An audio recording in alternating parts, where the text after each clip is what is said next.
Hey,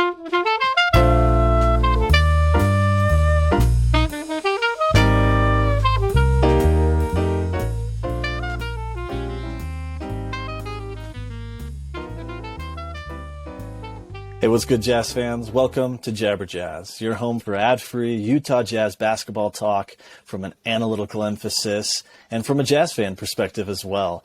I'm your host, Adam Bushman. You can find me on Twitter at Adam_Bushman. And today we have a really awesome special edition of the podcast where we are going to have our first preview of the 2023 NBA draft. We're a quarter of the way through the season, and no better time than now to tackle an early preview of what that draft might look like, especially with the Jazz having such draft capital therein. And there's no person better to do this with me than Jazz superfan Josh Roberts, who also incidentally just posted his latest big board for this upcoming draft. Massive college basketball fan, KU Hoops. Josh, thanks so much for coming on, man. No, thank you. I don't know about that. I'm sure there are plenty more people that are more qualified to talk about draft stuff than I am, but I appreciate the invite. Yeah, I'm more than happy to share some of my opinions for sure. So if you're watching us on YouTube, you'll be able to see right below our faces Josh's Twitter handle at JAYJAZZ3, and you'll also be able to find it in the description below of the podcast version. Please go give him a follow. And we're really looking forward to getting all his takes. If you like what we're doing, please consider subscribing to the podcast, following us on Twitter at Jabber_Jazz, leaving a review or a comment in the podcast or on the YouTube video as well. Helps this circulate to everybody. And also consider snagging some Jabber Jazz merch. Helps keep these podcasts and videos coming every week. Well, without further ado, let's Jabber Jazz. All right, so the 2023 draft, Josh, it's really unique for a few reasons in that there's a generational superstar, kind of a deep star player pool. Also, the Jazz have 3 picks. Speaking for myself, I always feel like I get started on draft stuff a little later than I'd like, and it almost kind of feels like I'm playing catch up, but you're kind of the opposite approach where, you're keeping an eye and checking in a lot more frequently and early on in the process. Just generally speaking from your analysis of the draft overall, speak to how unique you feel it is relative to the drafts we've had in the past. Every draft is unique, right, and in its own way. Wembanyama, I think, makes it really unique just because of how good he is, kind of like you already mentioned. And I think we've already seen with some teams, they recognize that. Spurs, OKC, maybe the Jazz, maybe we're hitting a little bit to that kind of in the offseason with all the trades they made, kind of understanding or showing that they recognize some of the talent that was in this draft. But I think he is obviously the one that makes it the most unique. Others have talked about how deep the draft is, but diving into it a little bit more, I don't think it's the deepest draft we've ever seen. I think we're getting maybe a little bit crazy with that, but yeah, there are a lot of talented players for sure. But the hard thing always with the draft is kind of pinpointing and figuring out which one of those guys or which of the guys are going to stick, right?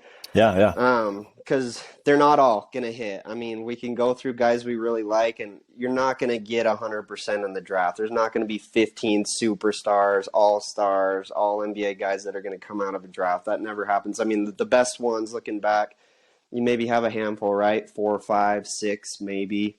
So I don't think we need to get I kind of got overhyped into this draft thinking oh my gosh, there's just going to be so many, but I think there will be some, but maybe not as many as, I don't know, we're hoping for, but we'll see. You never really know with the draft. That's what's kind of fun about it.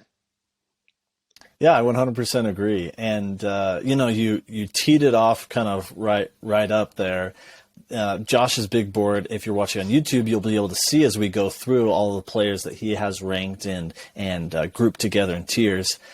But he has 4 tiers that he's set up for the first round. So we're going to go through those 4 tiers, kind of talk through them, discuss the players that are ranked therein, and kind of hit on some of the interesting comparisons, also a little bit of the hot buzz around some of the players as well, and kind of get Josh's perspective on players moving around within those tiers, or maybe jumping or falling from them. So you teed it off right at the start. Victor Wembanyama, he is in your top tier. Everybody's anticipating he'll go number 1 overall. And unless you've been living under a rock, you know about the Wembanyama sweepstakes, the alien. And this guy you've put in your tier 1, which you've labeled as best player in the league potential. And that's not your average scenario, but just, hey, if everything is breaking right for the players in this tier, they're best player in the league type thing. So explain why Victor fits that kind of potential for you. A lot of us have seen the highlights. A lot of us have heard third hand or have kind of developed our own opinions. But from your perspective, why does he fit this kind of a bill? Yeah, I mean, I think you hit on it. I'm not seeing anything different than you and everybody else is seeing. I mean, kind of the way I see him is he's basically Rudy Gobert, but he can handle the ball, he can score, he can shoot. I mean, all the things we wish Rudy could have done, right? I mean, that was kind of the knock on Rudy. Like, he can impact the game so much defensively, but he's really limited offensively, where Vic, he can still impact the game defensively. We've seen that. I mean, the last highlight I watched him, it looked like he was playing a bunch of middle school kids. He's kind of just hanging out in the paint. He's just swatting like flies. I mean, it looks like it's not even hard. He's almost bored out there, right? And so that's not usually the case, right? A lot of times, especially with the NBA, I mean, you have these offensive talents that are just incredible. They can shoot, they can dribble, they can score at all 3 levels, but a lot of times they leave a lot to be desired on the defensive end, and that's not the case with, I mean, he's like something you'd create out of 2K, right? Everybody's talked about that. He's huge. He can do everything. I mean, I don't really think he has any weaknesses in his game. I think, honestly, he likely is going to go down a Hall of Fame path. I mean, you could make the argument, and somehow, that he's the best NBA prospect ever. Like, better than LeBron, Kareem. I mean, people are throwing that out there. On paper as a prospect, I mean, that's what he looks like. Obviously, he's got to get on the court, right? And he's got to play. He's got to stay healthy. He's got to prove himself. But from what we've seen, he looks incredible. Yeah, so for those of you who don't know a ton about Victor Wembanyama, he's a French prospect, young kid. Different sites have him measured between 7'2" and 7'4", right there around 230 pounds. He'll be turning 19 here pretty soon. And you kind of hit on it, Josh. He does everything, and it's because offensively, he plays like a wing, right? He can handle the ball. He can hit the fadeaways. He can post you up. He can slash inside. And, he can pull up from deep. And he's got, incredible range, incredible skill sets. You mentioned scoring at 3 levels. And so at that size, to be playing like a wing is really special. But then on the defensive end, he plays like a switchable big, right? He protects the rim. And in a recent not a scrimmage, but a recent exhibition with the G League Ignite, he was out on the perimeter, getting switched on to Scoot Henderson, who we'll talk about in a little bit, who's in your tier 2, point guard, who is up to this point consensus number 2 overall. And he was knocking the ball away from Scoot. And Scoot, had plenty of his own opportunities to get by Victor and to score on him and such. But to be holding his own and be competing out on the perimeter at that size with everything he does at the rim defensively and then all over the court on offense, it really is freakish, alien-like, out of this world. We've never seen it. Absolutely. And everybody wants Vic on their team, right? I mean, that's, I think, the incentive to some of us Jazz fans wanting to see the Jazz lose games, because if you get that caliber of player on your team, there's a good chance you're going to be winning a lot of games in the future. And so I think everybody's been said about Wembanyama at this point. There's nothing really else to be said. I mean, he's an incredible prospect. those exhibitions were awesome with Scoot, because you're right, Scoot had great games too. He was kind of going at them. They were going at each other, but in my opinion, it's Vic's up on his own tier by himself alone. I saw a draft board today, actually, a big board that had Scoot going 1 and Victor going 2, but I personally can't see that. I mean, everybody kind of has their own opinions, and mine are what they are, but I think that he's that guy. He can be the best. He could potentially be the best player in the league. I mean, look at Luka. Like, we were kind of having these conversations about Luka, what, 4, 5, 6 years ago. People were like, oh, he's over in Europe. He's a European. He's slow. He's not athletic. He's really skilled, but he's going to come over he's here. Soft. Exactly. Right, yeah. He's going to come over here and start playing against men, which he already was in the Euro League. And he's not going to look the same. And the smart people that knew what they saw with Luke are like, he's going to come over here. He's going to continue to dominate. That's exactly what he's done. And I think Wembanyama is going to do the same thing. Granted, I don't think he's playing against quite as good a competition as Luka was. He's not. I don't think he's in the Euro League. I don't know if he's in some French league, or his competition's been a lot more inferior. But he's dominated, I think, with the French national team, and I don't know if it's the U18 stuff. But anyway, I love Vic. I think he's going to be awesome. Yeah. Night in and night out, he's not playing the best players in Europe, but when he came over in the exhibition game, I mean, he torched the G League Ignite both games. In the U18, championship games, he was going up against Chet Holmgren, who went number 2 overall in this past draft, lit him up, right?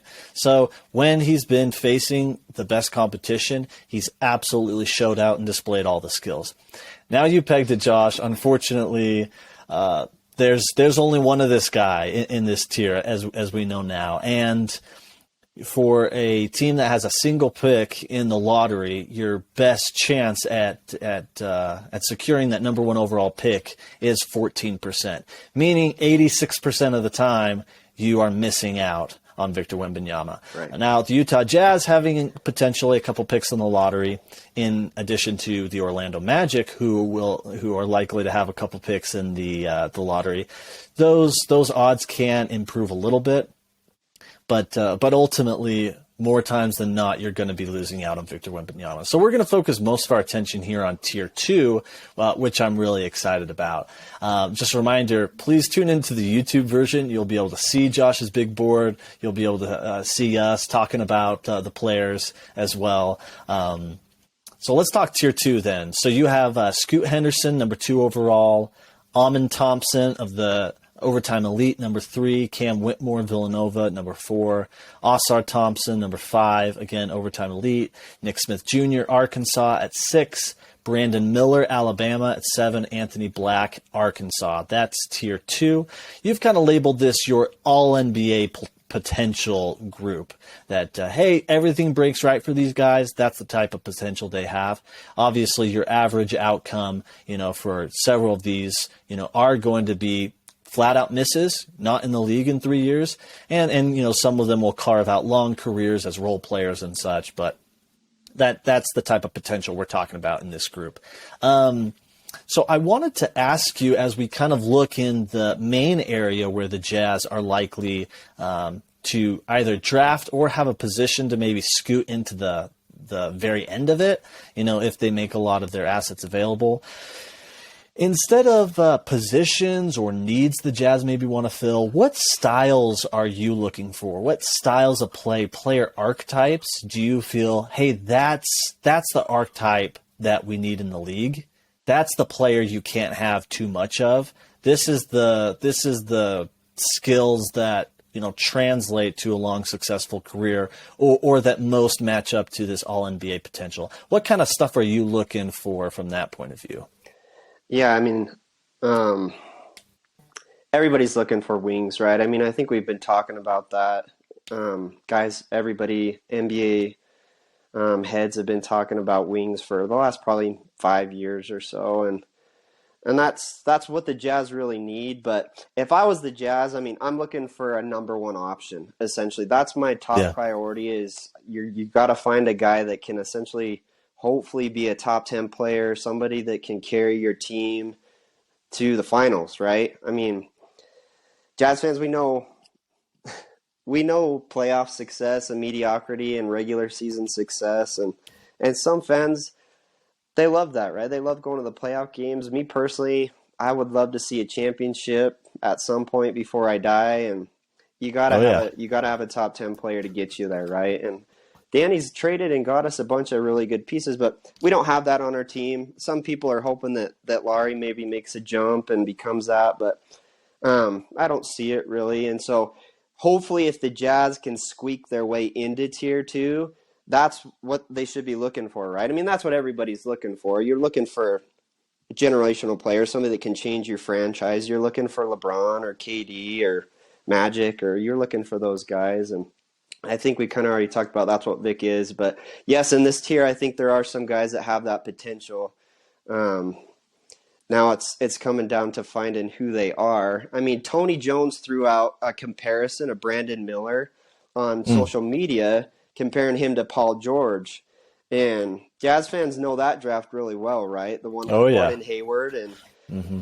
but I mean, if you can get one of those players, that's what you want. You want a Paul George, you want a Gordon Hayward, a Kawhi Leonard, somebody like that. I mean, speaking of Paul George, he's hasn't ever quite gotten to that. I don't know if he's necessarily 100% an alpha. He obviously had to go to LA to kind of team up with Kawhi, and they still haven't got it there. But maybe even somebody better than that. But and we can jump into to that comparison maybe in a little bit about how much I do and don't like that comparison with Brandon Miller. Sure. But that's the guy you're hoping to get, right?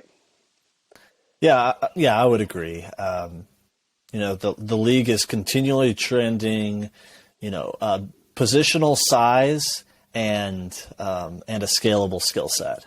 So it's not just running 7-footers across the board out there, but rather, hey, can we get as much positional size at every one of the spots on the floor, but who can handle the ball, who can get in the lane, who can, shoot open shots, and who can, defend at their position, that kind of stuff. So yeah, I would definitely agree with that. There's a lot of options here, honestly, and one that you kind of have higher up at number 4, Cam Whitmore, 6'7". Wing, 225 pounds, 18 and a half years old. He's playing for Villanova. He is that big, physically imposing, wing. And it's interesting because he's only played one game. I believe that was Sunday. Against Oklahoma. Yep, that was his first game. And this is a guy who, has been talked about kind of up here in this draft, but without starting the year, with Villanova missing, a handful of games to start the season, I feel like he's been under talked about. Do you kind of feel like he has, that he fits this archetype of, hey, this positional size, somebody who can dominate, offensively, hold their own defensively, and be that scalable wing to everything you kind of need? Yeah, I mean, Cam fits that bill in terms of size and ability. I mean, in terms of being an alpha number one option, somebody that can kind of go get his own, like a Paul George or a KD or a Kawhi. I mean, I think that's probably the area of his game that he needs to work on the most. But yeah, for those of you that aren't familiar with Cam, which is probably most of us, honestly, because like Adam said, his first game was against Oklahoma. I think he played maybe 20 minutes. Right, yeah. Scored about 7 points, something like that. He looked okay. Surprisingly, again, kind of to go back a little bit with this draft, one thing that's really unique about this draft being so touted and hyped is a lot of these guys haven't played.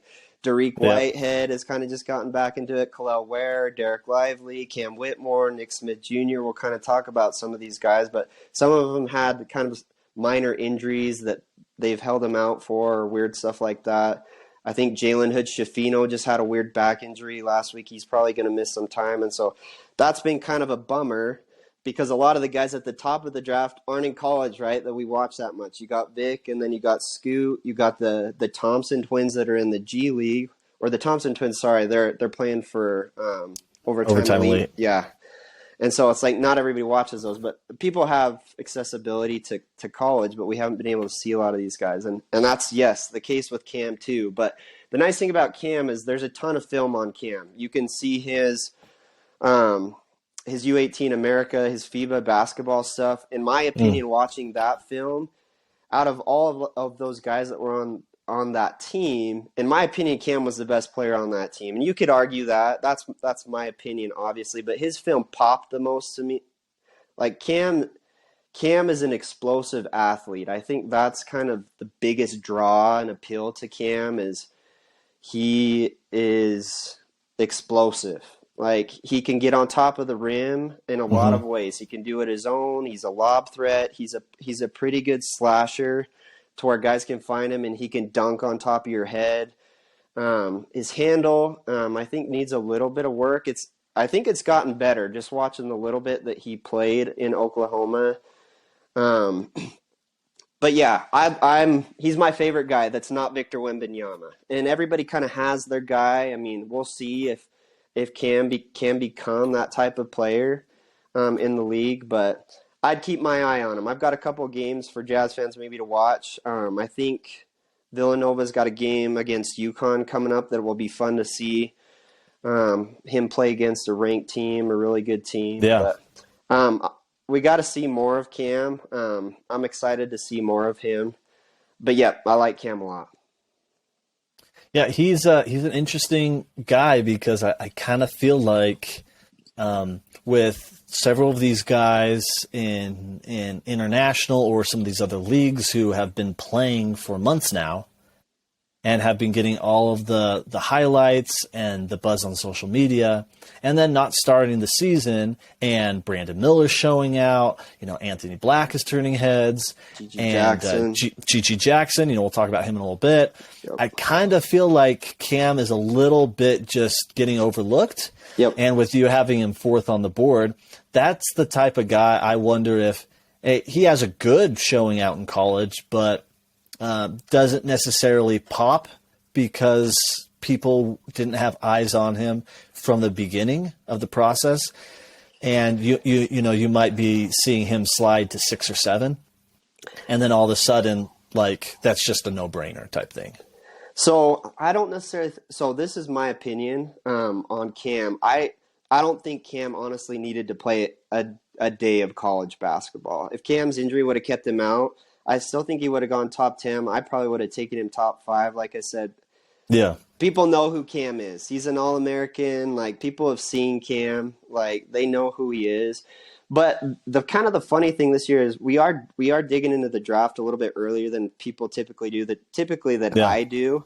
A lot of times people start getting into it January, February. People will start watching conference tournaments and stuff, getting ready for March Madness, and people dive into it. And so I don't think it's really going to be an issue for Cam where he's getting into the season a couple weeks late. Honestly, people probably won't even remember that he missed the first few games.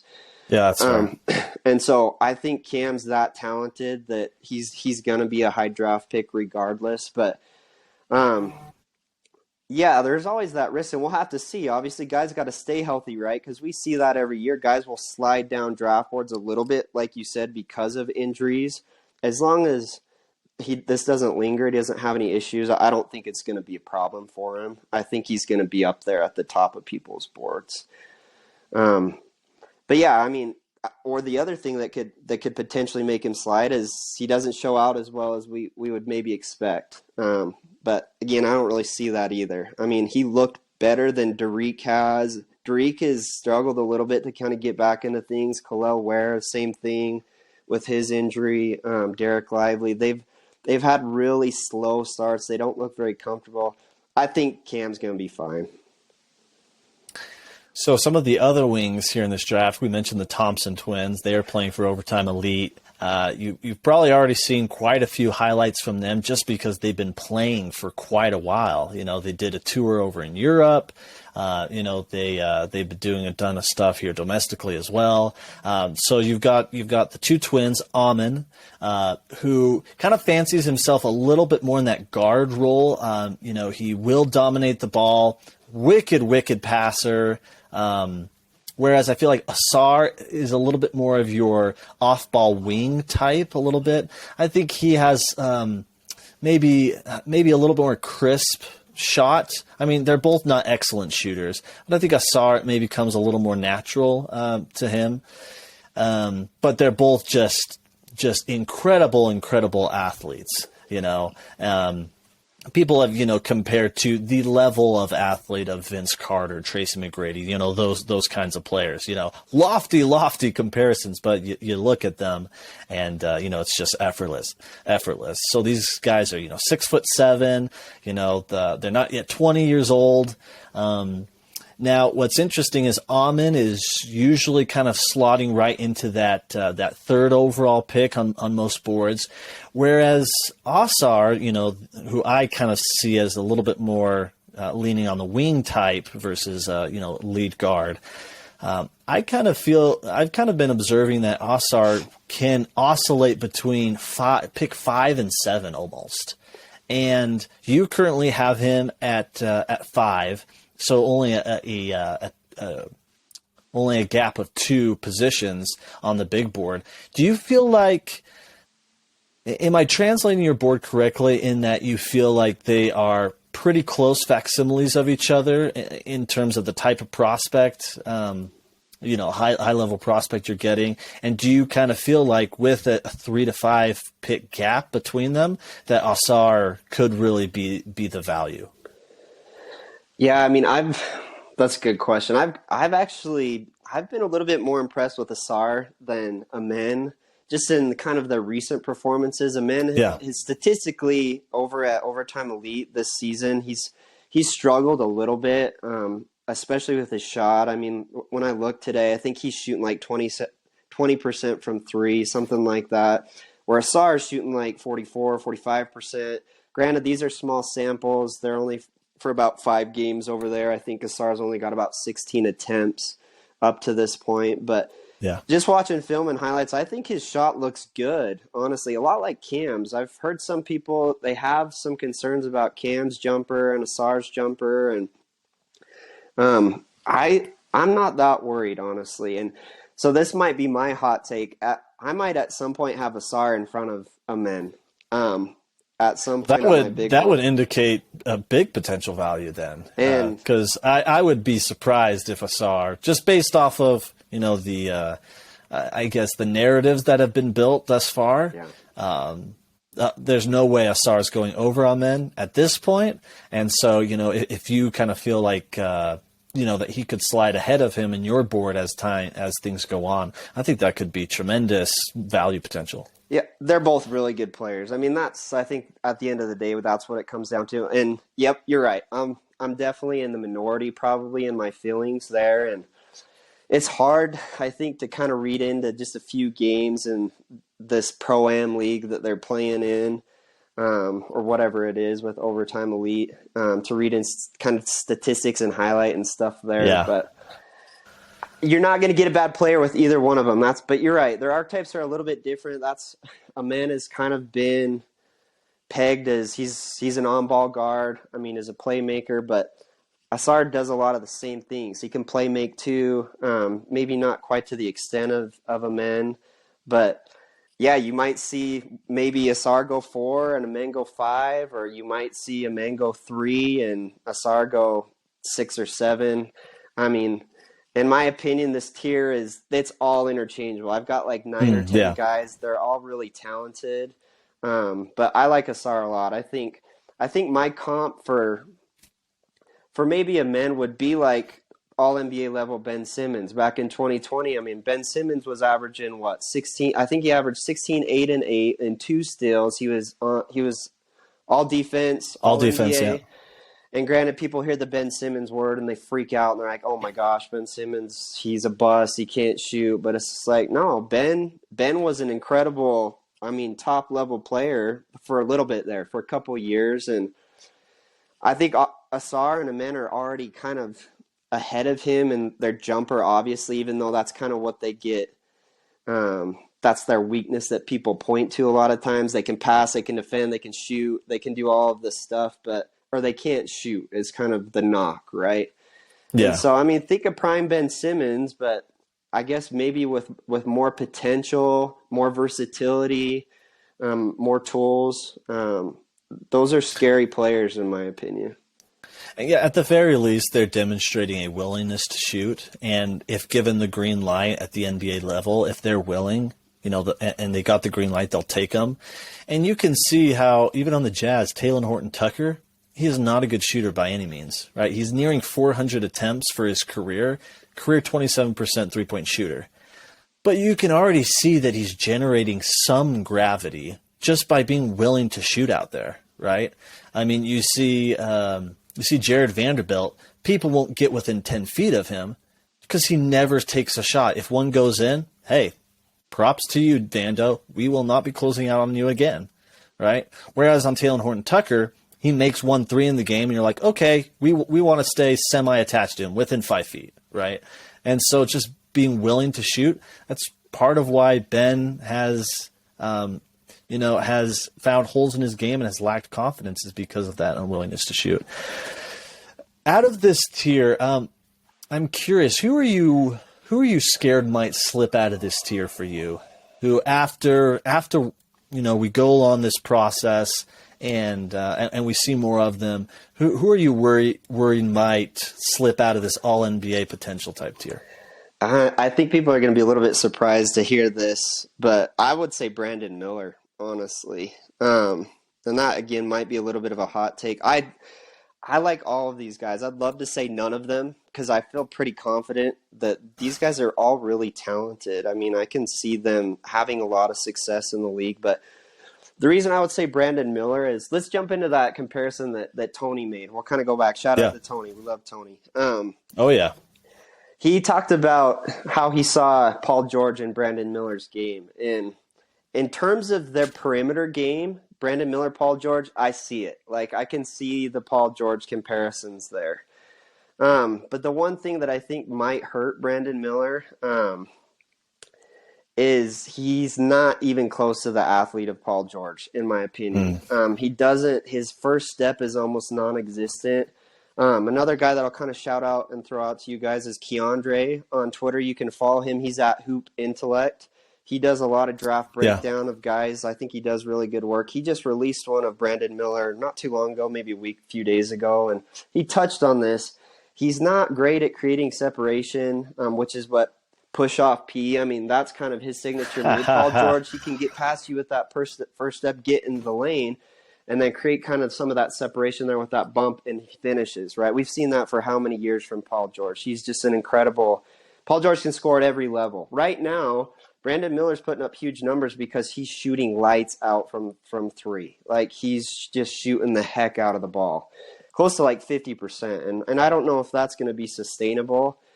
And so, and the other thing that Keandre pointed out is he's really poor at finishing at the rim. I think he's like in 20, 30th percentile out of all the guys in college right now at finishing to the rim. So I think he's got some work to do. He might slide a little bit if his shooting percentages from three drop down to maybe high 30s. I think you might see him slide a little bit.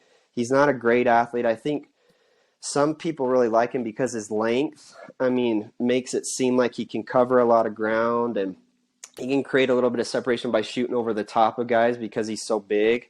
But that would be my take. And I could be completely wrong. I mean, he could come into the league and be Paul George and that guy that you want. But if I had to pick one, he would probably be the one that I would say. Well, I believe, as of as recent as a month ago, he was borderline top 10 in the mock drafts, right? In these big boards. And so it's really been pushed him up. Yeah, it's been this it's been this real surge to start the season. If this continues, right, all season long, or 80% of it, okay, yeah, like he's going to be in this tier. Yeah, he's just absolutely. A sniper. Yeah. But if this crazy start also points to the possibility that a cold stretch, just the exact opposite, could be in store. And if it were, he's probably, about the player we always thought he was, but it just so happened that hot start came right at the start. The player archetype that I'm starting to think about quite a bit is a modified version of your 3-and-D player, and it's a 3D&D, and that last D is drive. You know, I don't think we can afford anymore to just have somebody who's just camping out in the corner 100% on offense and can't do anything else. And that was kind of the pigeonhole that we forced Royce O'Neal into during his time with the Jazz, that, hey, you know, space the floor, you get an open shot, shoot it. And I think that hurt us. You know, he's showing now on Brooklyn, where they need him to show more, that he can drive to the hoop, you know, attack a closeout. But that's the archetype. I think Absolutely. 3-and-D, it's becoming less and less valuable. You need to be able to punish a hard closeout and to really play make and read the defense afterwards. Doesn't mean you need to find your own shot. Doesn't mean you have to weave through the remaining defenders and finish fantastically. Just be really smart, attacking that closeout, build off the advantage. That's something that, you know, in an average to, 75th percentile for Brandon Miller, I could totally see. Yeah, you're absolutely right. And I think we've talked about Will Hardy, or we haven't talked about, but we've seen that Will Hardy has talked about those are the kind of guys he wants. And those are a lot of kind of the guys that he has right now in the Jazz, guys that can dribble, pass, and shoot. They say that all the time. And yeah, that was kind of the thing with Royce, is he could do the shooting. He was a good defender, but the passing and the dribbling, maybe not as much, right? And so, yeah, playmaking and shot creation, I think, is a skill that is almost not necessarily unique to those alpha players, those top guys, but they all can do it, right? I mean, the best players in the league, they can self-create and they can play make, and you got to have that. And so I'll worry a little bit about that with Brandon Miller, but he could absolutely prove me wrong. I mean, he could maybe the best thing for him is to go through a cold spell so the rest of us can kind of see what else he can do. Maybe that Can he still impact the game? Yeah, maybe. And so, again, tons of the season left, tons of ball to still watch. I mean, these are just obviously kind of first thoughts, first takes on these guys, and we'll see as the season goes.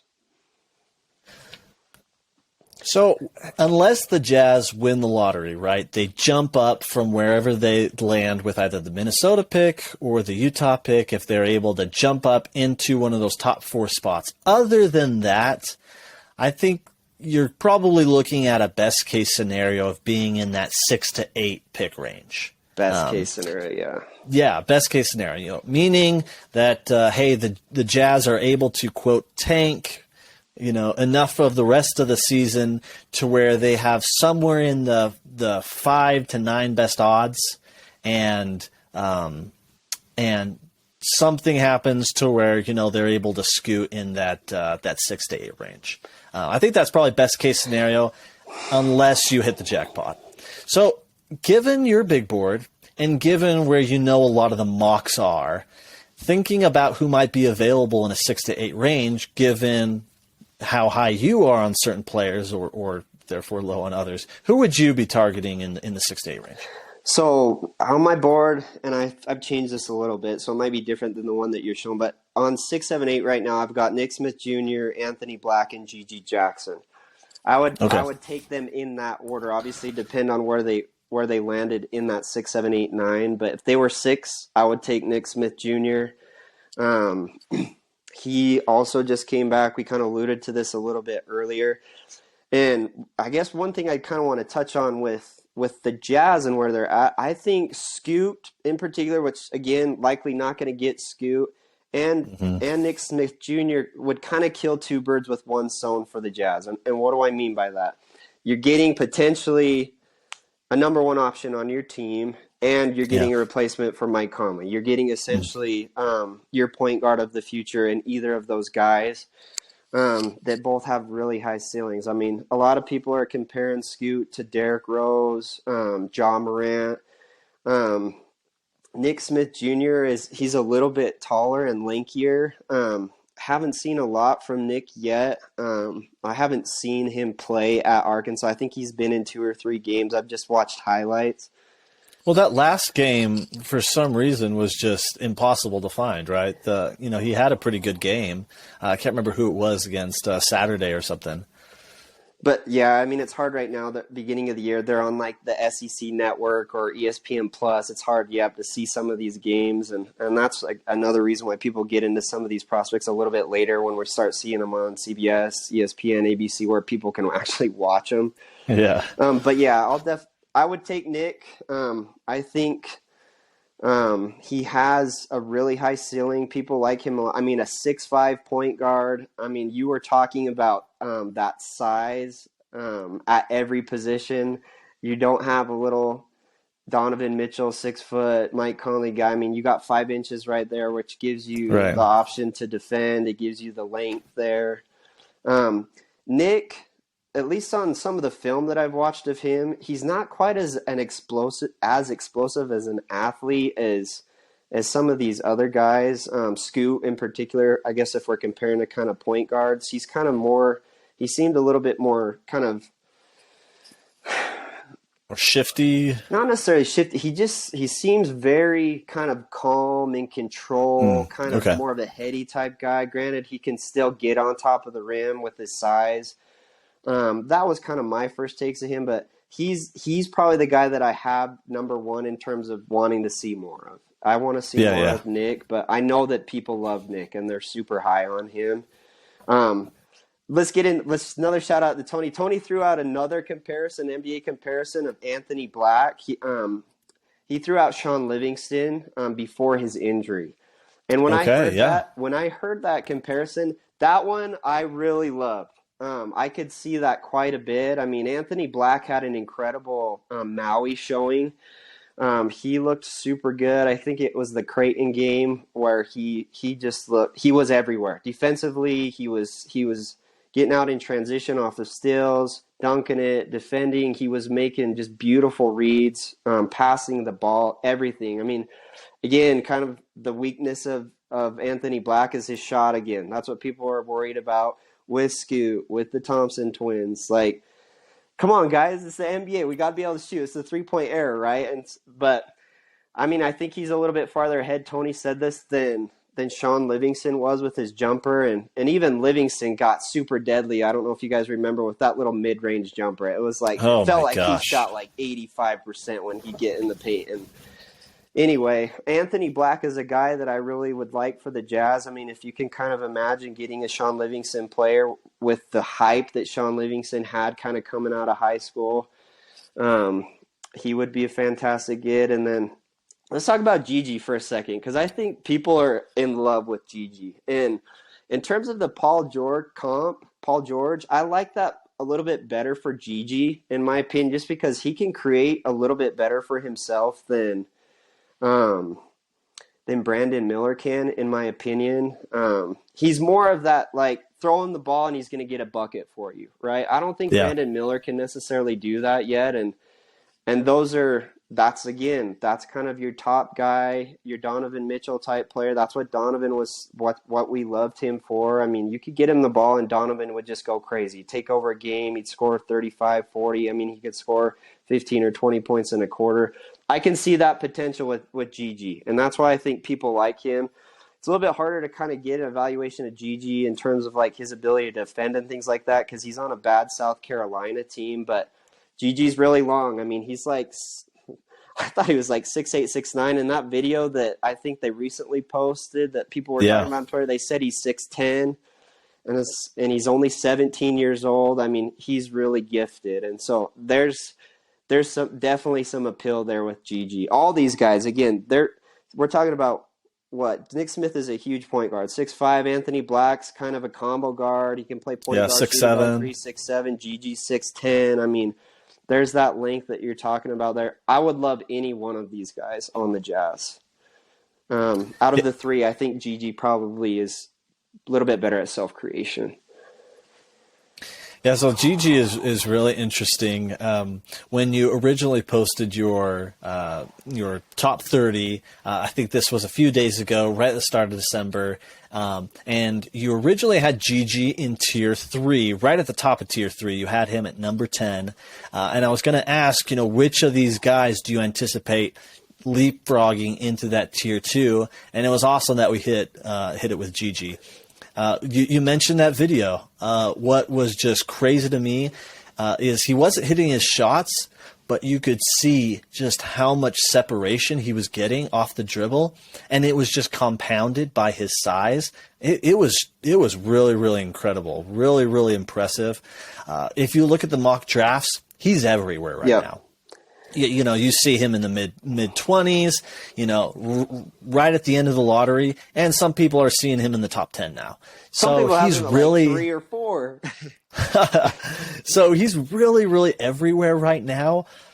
Where do you feel like he kind of settles in? You mentioned he's on a bad South Carolina team. I mentioned that, in some of those highlights, he wasn't actually hitting his shots. So it could be that, the stats aren't quite there, and it's really more about, the look and the feel and concentrating on, his body, his youth, how much separation he's getting. Realistically, do you think he stays out of the top 10? No. And so in my, he could, right? Obviously, things are going to change a ton in the next 3 or 4 months. People are going to go up and down for the next 3 or 4 months. But I have Gigi right now. Today, I'd probably have him at 8.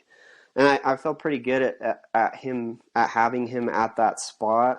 What was I going to say about Gigi?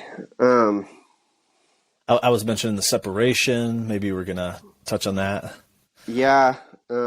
I can't remember. I'm brain farting. I think we've hit Gigi pretty hard, but it was his shooting splits. You were kind of talking about him being on.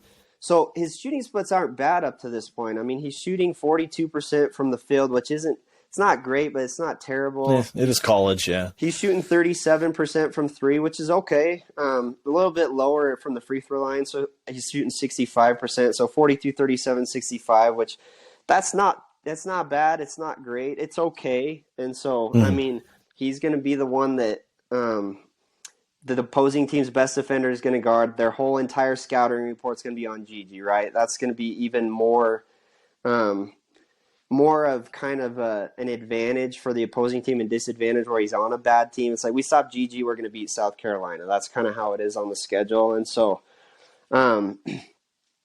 one thing that will be fun to watch is when South Carolina plays Kentucky, where they're both in the SEC. Cason Wallace is a guy that I've talked about quite a bit on Twitter that I love a lot. It'll be interesting to see if Cason gets matched up on Gigi. I don't know if he necessarily will, because Gigi's 6'10", Cason Wallace is 6'4", but if any of you guys watched the Kentucky-Michigan game, Jet Howard is another guy that I like a lot. He's 6'9", and Cason Wallace was guarding Jet some of the game, some of those possessions, and did a really good job on him. And so, we could maybe even kind of transition over into Cason. I like him a ton. In terms of maybe addressing your point where you said, are there any guys maybe that I have in tier 3 that I could see kind of jumping up in tier 2? We talked about Gigi. Yeah. Honestly, I could see myself consolidating that whole entire tier up into tier 2.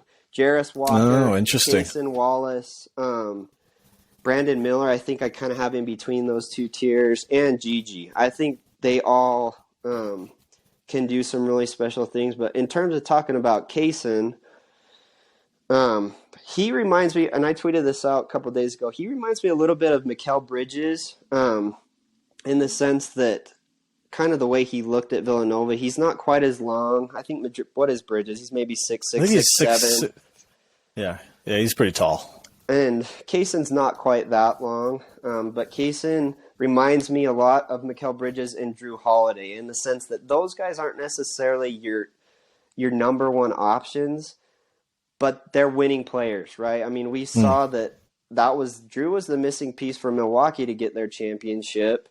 You've got to have players like that. You got to have PJ Tuckers. You got to have Drew Holidays. You got to have Mikal Bridges type players, and I think that's what Cason Wallace becomes in the league. Honestly, he looks like a junior, a senior out there. He's another guy, kind of like Nick Smith Jr. in the sense that he's very in control of himself. He has kind of just this calm demeanor. He doesn't get really emotional on the court. He's really level-headed, and he's just all over the place. I mean, I think he's probably the best guard defender, which Jazz fans, I think, were looking for guys that can defend because that's been a weakness at the guard spot for a while, right? I think he would be a great fit on the team, but probably not your superstar type player. Maybe a borderline all-star once or twice, but somebody that could maybe make an all-NBA defensive team, an all-defense team. But he does things well on both sides of the court. He's shooting the ball from three really, really well. So to your point, that 3-and-D guy kind of at the guard position, but not quite the self-creator like Gigi. He's probably, again, not that really go-to scorer at this point. Yeah, in this range too, there are a handful of, your traditional 7-foot bigs. You talk about Kilopowski. You also mentioned Lively earlier.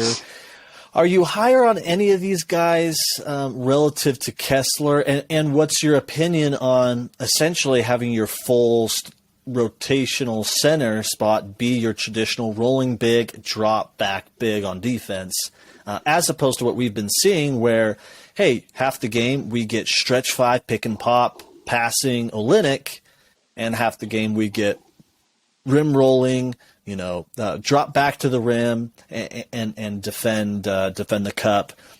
What's your opinion on these guys relative to Kessler, who we already have, and playing 48 minutes of traditional center like we have in the past? Great question. I mean, up to this point, in early December, I think Filipowski is the guy that I like out of the three just because he's looked the best. He's been able to be on the floor. Relative to Kessler, I don't think I like any of them more than Kessler. And I think that's probably a funny take coming from me because I was pretty low on Kessler coming out of Auburn last year. I think he got overshadowed by Jabari a little bit. And my thought was, yeah, he can block shots, but he's just another white big, right? Is he going to be an Ostertag, a Curtis Brochard? I mean, we've had plenty of these guys. Is he a Fasenko type of dude? And I think he's proven me and a lot of people wrong in the sense that Kessler's more than just a shot blocker. I mean, he's proving that he's got great hands. He's got great awareness on the court. A lot better than I think we expected. He's playing really well as a rookie. So I think going forward, he's kind of going to jump into that role that kind of Rudy did when Ennis was here. I think he's going to be the starting future of the center. Having said that, I mean, people might think that that's crazy for me to say because Derek Lively, I think, was number one on ESPN's top 100. Khalil Ware, I think, was number 8. Filipowski, I think, was 7 to 10 too. And so, I mean, these guys were really highly recruited, highly ranked coming out of high school. And I don't know. So speaking of Filipowski, he does maybe remind me a little bit of Kaminsky in that sense that he has versatility to his game. He's not a traditional big at all. He can shoot the three. He can handle the ball a little bit. I don't know if he's necessarily a great defender, but I don't think that he's terrible on that end. I like Filipowski. Again, I shy away a little bit from the white guys, but he's talented. Watching some of his games at Duke, he's played really well. Whereas we'll have to see. I wonder if Derek Lively might have to come back to school another year. He might just explode the second half of the season and start to kind of really turn into what a lot of scouts thought he would be. Same thing with Khalil Ware, but up to this point, I haven't really seen anything special out of those guys that is super appealing where I'm like, yeah, I want that dude. We need to move up. Okay. We need to do what we need to do. They're huge. They're talented. They're gifted, but they really haven't shown anything in my opinion. So the most likely outcome right now, given where Minnesota is, given where Utah is, likely we're going to have 2 picks in this 12 to 16, 12 to 18 type range out of those two. Now it's possible that, Minnesota, continues to stumble and they, have that pick sneak into the lottery. And if the Jazz, actually, move some of the veterans and craft a roster conducive to losing, that, like we said, they could slip into, the back end of that tier 2, 7, 8 pick range. But I think at this juncture, it's most likely we have 2 picks in this 12 to 17 type range. And given your big board and given the players who, could be available in that range, which 2 players are you taking? Probably, off the top of my head, I'd probably pick Jet Howard. Ideally, what you'd have to hope for is that somebody moves up and knocks somebody down, right? Right. And yeah, so exactly. You're lucky that maybe you get lucky and Brandon Miller falls to you, Jarris Walker falls to you, Cason Wallace, somebody like that. But yeah, Jet Howard would probably be the next guy that I would take, just because he kind of fits that criteria that we've been talking about a little bit in terms of, could he potentially be a number 1 option? Can he be your leading scorer? Can he take over games for you? I think he has shown a little bit that he can do that. Similar to some of the other guys we've talked about in terms of maybe Cam Whitmore a little bit, Asar and Amen. I don't know if Jet Howard has that ability necessarily to just take a guy one-on-one off the ball and just get you a bucket at this point. He's shooting the ball pretty well. He can create some separation. Fun fact, so Jet Howard, for those of you that don't know, he's a freshman at Michigan. He's Juwan Howard's son. Yep. He is 6'8", 215. He's a 19-year-old freshman. He's averaging 15, 2, and 2 as a freshman right now. His shooting splits are good. He's shooting 51% from the field, 44% from 3, and 72% from the free throw line. And so pretty good efficiency for a freshman. And so he would be someone that I would keep an eye on going forward, just because he can score the ball. And that's what guys are looking for, right? So he would be one. The next one, I kind of talked about how it's maybe a little bit lower on Keontae George on social media, but he's been pretty good, honestly. He's played well against good teams, against Gonzaga, against Virginia. He's been up and down. Against UCLA, he's terrible. I think he had like 4 points. He shot like 15% from the field. He had like 4 turnovers.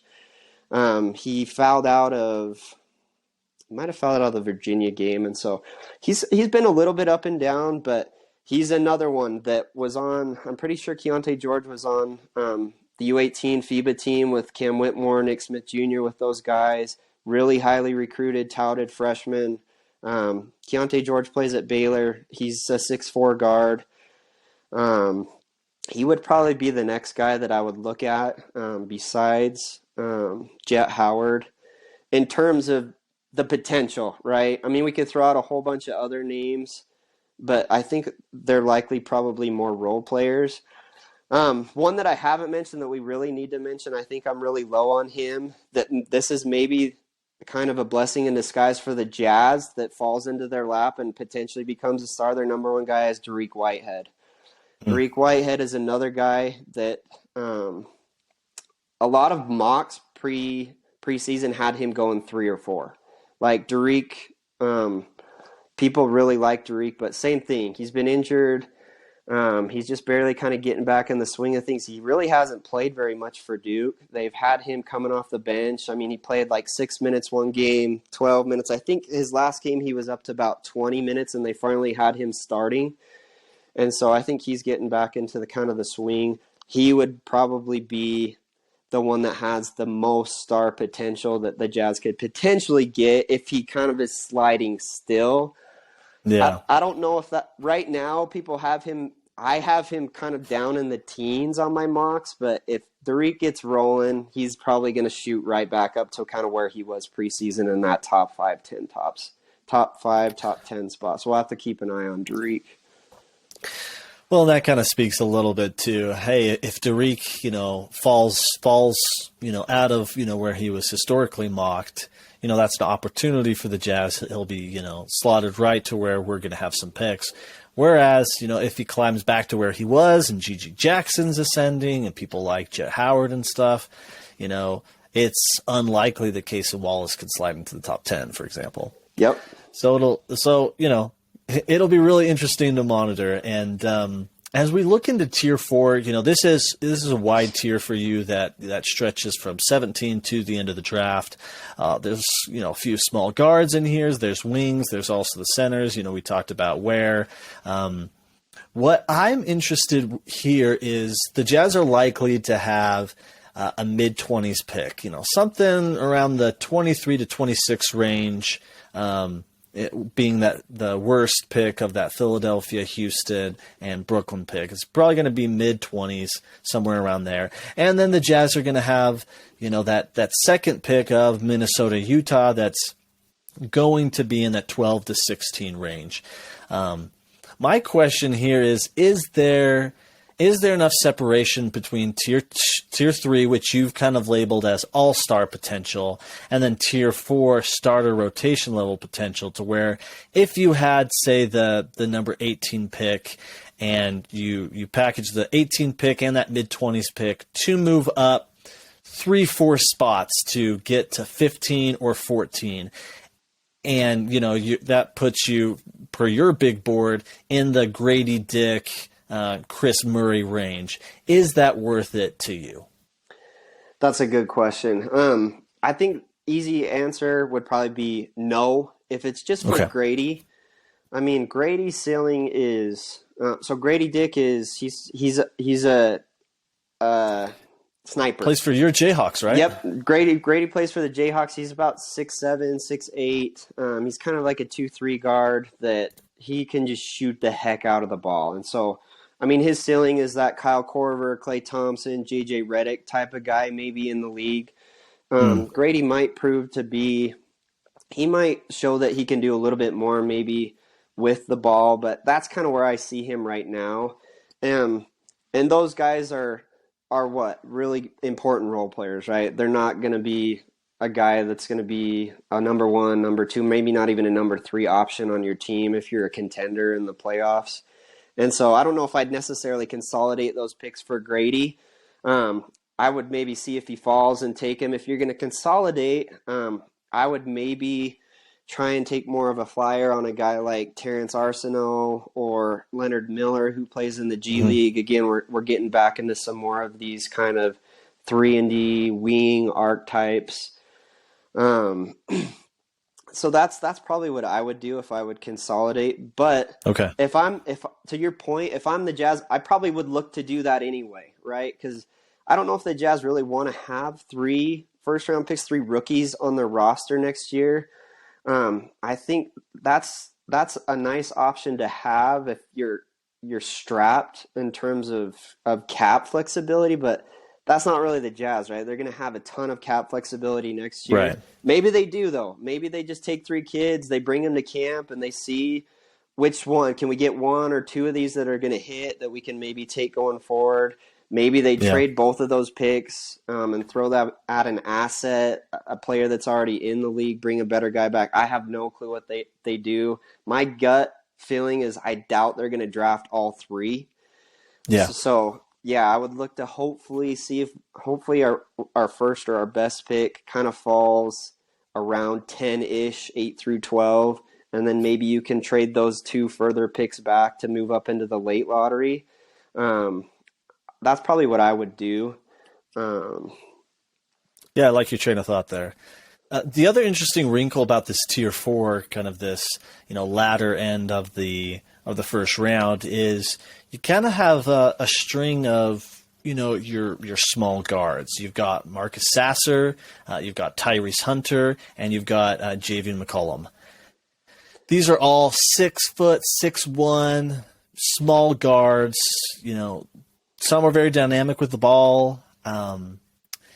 Are you given where the league's going, given our recent history with small guards, or I guess I should say guard. We'll leave him nameless. Mike Small, right? Yeah. So I'm really meaning just one. Yeah, I know who you're talking about. Be nameless. Are you allergic to drafting, any of those players just given, their body makeup, where the league's going, or is there a scenario where you're just like, hey, I'd be happy to take one of those guys? I think both, honestly. I mean, I do have I like just the great size at every position point that you've made at the beginning that we've hit on. It's just nice to have that there, but we've seen those guys don't work out either, right? We drafted Dante Exum for that, right? Dante was your 6'6" athlete at point guard, and hopefully that's not what Nick Smith Jr. turns into, or Anthony Black, some of these guys. But you don't know. None of us ever really know. But to your question, I'm not in love with any three of those guys. With Javian, you could even throw Tyrese Hunter in there for Texas. He's another small 6-foot point guard, freshman at Texas. One of them could hit, though. I don't know necessarily which one at this point, but you could take a flyer. Okay. Maybe he's a backup. He's your third string. You send him to the G League, but none of those guys really jump out to me as guys that I'm super excited about in terms of the Jazz getting. And so, yeah, we kind of get later back into the draft, kind of your 20 through 30 picks. Right now, it looks a little bit more like a crapshoot. Sure. Maybe you could get lucky and get like Dylan Mitchell, who's kind of a longer guy, 6'7" at Texas, another freshman. You could get Jalen Hood-Schifino, Indiana, kind of another one of those guys. I would probably lean more towards going for more wings. Just give me all the wings, right? And go that route. But yeah, I think the draft isn't necessarily that deep past 20, in my opinion. I think that you're going to have guys kind of scattered throughout there that'll probably hit, which I guess you could argue some depth there compared to other drafts. But I think it falls off a little bit kind of once we get out of the late teens. Well, awesome, man. This has been such an awesome preview. I feel like I've learned a ton from you about the draft, about the players, about just comparisons throughout as well. Outside of the big names, and we'll kind of end with this, outside of the big names that we all know and that we've seen highlights on, which 2 or 3 guys are you, and you've already mentioned one, Nick Smith Jr., but what other guys would you suggest Jazz fans pay attention to throughout this process outside of those big names? You're going to put me on the spot. That's a really good question. Let me see if I've got some guys here that I have. Yeah, you mentioned Nick Smith Jr., being one. We didn't really talk a lot about Jarris Walker for whatever reason. No, we didn't. Nick Smith Jr., I think he's going to go high. It's just, kind of same thing. We haven't seen a ton of him, but Jarris might be a guy. So I guess my advice to Jazz fans would pick specific teams. And I've mentioned this as well, because you're going to get kind of a good feel for a couple of different guys. So if you watch Arkansas, they've got Nick Smith Jr., they've got Jordan Walsh, who we didn't talk about either. Jordan, I think, might have to come back for another year.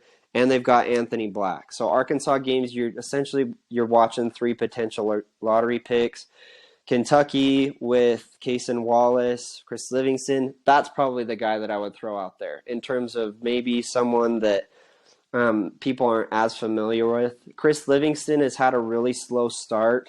He was someone that I was really high on. Similar to like Cam Whitmore and Jarris Walker, he's kind of a big 6'8", 6'9", really NBA-ready type body. His shot looked really good, I thought, but he really hasn't gotten minutes. And so it'd be interesting to see maybe if he kind of pops a little bit more, if he can break through Calipari's rotation a little bit better. So maybe that's another guy to watch. And then Houston. So I would watch Kentucky, Houston, and Arkansas. With Houston, we've got Marcus Sasser, who we talked about. We got Jarris Walker. Did I say Terrence Arsenault? I think Terrence Arsenault plays. We mentioned him offhand. He plays for Houston. I might have said that he plays for Arkansas, but there's another 3 guys right there. So in terms of maybe, I like it though. I like it, though. Pegging a couple teams to where, hey, you're watching one game and you get a feel for three prospects. You can kind of kill two birds with one. So I'll throw a couple games out there if you don't mind. And so coming up, because people are going to have a little bit more time with the holidays. People are going to be spending time with family, can maybe just turn the games on. So Houston and Alabama, you can see Brandon Miller play against Jarris Walker coming up this Saturday on the 10th of December. Kentucky and UCLA play on the 17th, and so we didn't talk about Amari Bailey either, who's another really good freshman guard at UCLA. I like just that team in general. Jaime Jaquez is a really good guy that might be a second-round pick. He's he's a senior. Tigers on that team too with UCLA. So NBA guys playing against potential NBA guys there. Michigan and North Carolina, you can see Jet Howard play against Caleb Love. Some of the other guys they have there. And then Nova and UConn I talked about. You're going to see Cam. They play on December 28th. And then I guess you could just probably turn on SEC games. You've got Alabama, you got Arkansas, you got Kentucky. And so the SEC is full. South Carolina, Gigi Jackson's in the SEC. People are going to be watching a lot of SEC games this year. And so I would tune into some of those to maybe get a feel for kind of what you think of these guys that we've talked about a little bit. That's fantastic, Josh. Thank you so much. And like I said, check out Josh's Twitter handle in the podcast description or here on YouTube. Give him a follow and see how his board evolves as we go throughout the process and get closer to the draft. Thank you so much, man, for coming on. Thanks, Adam. Appreciate you.